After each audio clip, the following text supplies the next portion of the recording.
Foreign funding case का फैसला क्यों नहीं आ रहा? सियासी पहलवानों का रुख शहर इख्तिदार की तरफ। पीडीएम ने एहतजाज की तैयारियां तेज कर दी। 19 जनवरी को मौलाना और मरियम अपने अपने जुलूस लेकर इलेक्शन कमीशन के बाहर पहुंचेंगे। बिलावल भुट्टो नहीं आएंगे, जियाले कायदीन हाजिरी लगवाएंगे। एहतजाज से पहले ही मरियम औरंगजेब फैसला सुनाने लगी। कहा, पीटीआई ने फॉरेन फंडिंग के हवाले से एतराफ़ जुर्म कर लिया, अब तो इलेक्शन कमीशन से ये फैसला लेकर ही जाएंगे। जब वोट चोरी होता है तो इसी तरह के मस्खरे खलंडरे मुल्क के ऊपर मुसल्लत होते हैं। धक्के की हुकूमत भी नहीं चलती और धक्के से मेट्रो भी नहीं चलती। उन्होंने अपने तमाम पत्ते खेल लिए हैं। शिकस्त, हजीमत और रसवाई के सिवा कुछ नहीं मिला। ये हमें फंसाते हुए खुद फंस गए हैं। हम सामने रख चुके अपना हिसाब, अब खोलो अपने अमाल की किताब। शिबली फराज का ऑपोजिशन को जवाब। बोले, फॉरेन फंडिंग केस में हमें फंसाते फंसाते ऑपोजिशन वाले खुद फंस गए। नून लीग, पीपल्स पार्टी और जेयूआई ने लोगों से पैसे लिए और इख्तिदार में आकर उनकी मदद की। ऑपोजिशन के एहतजाज को इदारों पर दबाव डालने की कोशिश करार दिया। कहा, हर चाल में रुसवाई ही पीडीएम का मुकद्दर बनी। एक मुल्क से जिससे हमने गैस शैस ली है, LNG वगैरह ली है, उसने कहा, mister prime minister, we have given you a token of love on your election expenditure, did you have received it? उसने कहा, yes yes yes. Noon League ने इलेक्शन के लिए किस मुल्क से फंडिंग ली? शेख रशीद ने इशारों इशारों में बता दिया। कहते हैं, नवाज शरीफ से कंफर्म किया गया कि क्या इलेक्शन अखराजात के लिए तोहफा वसूल हो गया? मियाँ साहब ने शुक्रिया के साथ वसूली की तस्दीक की। ख्वाजा आसिफ साहब के पीछे ये इसलिए 2.5 साल से पड़े हुए थे और इनसे कोई केस नहीं बन रहा था, जो आज भी नहीं बन सका। लेकिन क्योंकि फरमाइश थी और वो लाडले की फरमाइश रद्द नहीं की जा सकती, इसलिए ख्वाजा साहब को गिरफ्तार किया। जेल का फाटक टूटेगा, ख्वाजा आसिफ सुरखरू होंगे। साद रफीक ने साथी रहनुमा की गिरफ्तारी को फरमाइशी करार दिया। बोले, सियासी इंतकाम बंद किया जाए, हम नहीं चाहते जब ये जाएं तो इनके साथ भी ऐसा ही हो। ऑपोजिशन का मुकद्दर सिर्फ हुकूमत गिराना नहीं बल्कि आइन की बालादस्ती कायम करना है।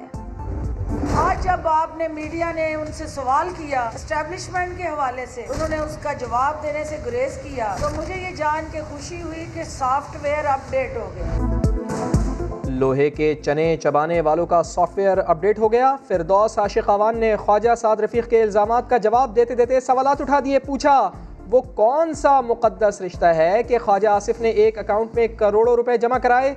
यकाम और असासे बोल रहे हैं, ये खरबपति कैसे बने?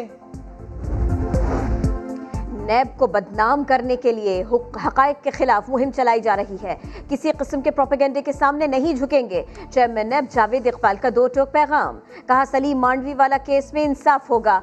अवामी नुमाइंदों के खिलाफ तहकीकात इदारे का मैंडेट है।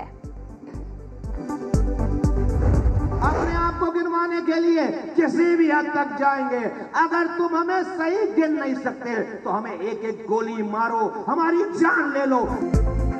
दुरुस्त मरदमशुमारी का मुतालबा। मुस्तफ़ा कमाल ने तमाम तर सियासी जमातों को निशाने पर रख लिया। बोले, दुरुस्त मरदमशुमारी हुई तो पीपल्स पार्टी की हुकूमत का खात्मा हो जाएगा।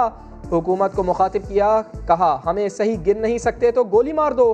पुराने साथियों पर भी कड़ी तनकीद। कहा, खुद को बचाने के लिए MQM वाले हुकूमत में बैठे हैं। दुरुस्त मरदमशुमारी, बाइख्तियार शहरी हुकूमत, फौरी बल्दियाती इंतखाबात। जमाते इस्लामी का कराची में एहतजाज। तहरीक इंसाफ ने भी मलीर बचाओ रैली निकाली। हलीम आदिल शेख कहते हैं, पीपल्स पार्टी सिंध की तबाही और बर्बादी की जिम्मेदार है, हिसाब लेंगे। बिलावल जरदारी बड़ी बड़ी बातें करते हो, पीडीएम के अंदर जाकर अब हिसाब देना पड़ेगा आपको इन जाली पेंशनरों का भी, सिंध को जो आपने एड्स लगा दी उसका भी। हुकूमती कोशिशें रंग लाने लगी। मईशत के मैदान से अच्छी खबरें आने लगी। बड़ी सनतों की पैदावार में 7.5% इजाफा रिकॉर्ड।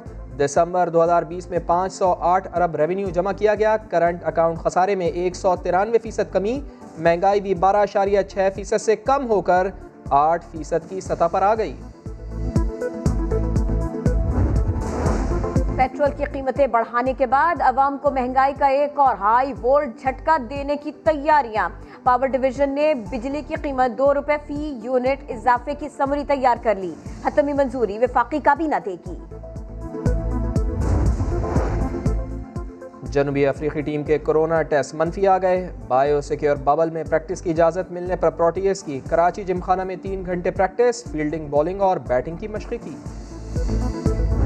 पहले तो खुद एक पेज पे हो जाए। मैनेजमेंट का एक ये हाल है कि बॉलिंग कोच कुछ कह रहे हैं और बैटिंग कोच कुछ कह रहे हैं। अगर उनको दोनों को हटाया जाता है तो मोहम्मद आमिर वापस आता है क्रिकेट में पाकिस्तान। मैं बिल्कुल आऊँगा, बोर्ड को खुद बोलूँगा जाकर। मिसबा और वक़ार जाएंगे तो मैं आऊँगा। फास्ट बॉलर मोहम्मद आमिर ने क्रिकेट में वापसी का मशरूत ऐलान किया। समा को इंटरव्यू में बोले, परफॉर्मेंस कोई मसला नहीं था, साइडलाइन करने की कोशिश की गई। वक़ार यूनुस की बातों से बहुत दुख हुआ।